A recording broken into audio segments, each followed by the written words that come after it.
दिनेश भैया की है, हर हर गंगे आ रही है, आप लोग इससे भी ज़्यादा प्यार उसको दीजिए, क्योंकि आप उस फिल्म को नहीं बल्कि अपनी भाषा को प्यार दे रहे हैं।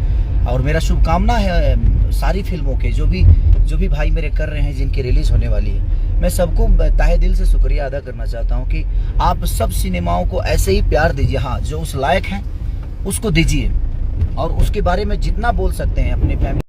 नमस्कार दोस्तों, फिल्मी वार्तालाप में आपका स्वागत है। दोस्तों, भोजपुरी के पावर स्टार पवन सिंह की फिल्म हर हर गंगे को जान चुके हैं खेसारी लाल यादव की वो फिल्म भोजपुरी की नंबर 1 फिल्म बनने वाली है, इसलिए वो लाइव आकर देखे पावर स्टार पवन सिंह के फिल्म के लिए क्या बोले हैं आप जान चुके होंगे। तो दोस्तों, ये फिल्म भोजपुरी की सबसे महंगे बजट की फिल्म होने वाली है। इसको 5 भाषाओं में रिलीज किया जाएगा, हिंदी, भोजपुरी, बंगाली, तमिल, तेलुगु। दोस्तों, इसमें साउथ के भी बड़े बड़े कलाकार नज़र आने वाले हैं और इसका टीजर आप लोगों को 30 तारीख को यानी रामनवमी के दिन देखने को मिलेगा।